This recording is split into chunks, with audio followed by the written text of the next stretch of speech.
Biroq jim turgan mushukni tosh bilan urdi.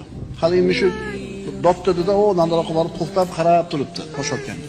Ana shu qarab turishidan nima deyotganligini tushunasiz. Nima deyapti? Nimaga urding meni?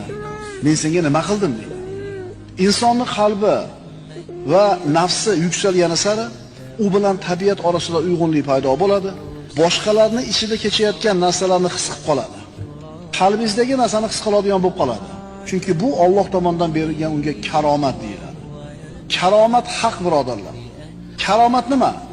G'ayri oddiy ishlar, tabiat qonunlariga teskari bo'lgan ishlar, insonda aqli lol qoladigan ishlar. Agar g'ayri oddiy ishlar payg'ambarlarga berilsa, bu mo'jiza deyiladi. O'zlarining payg'ambarligini isbotlashiga uchun berilgan dalil. Agar oddiy mu'minlarga beriladigan bo'lsa, bu karomat deyiladi. Karomatni inkor qilmanglar birodar. Karomat bor narsa.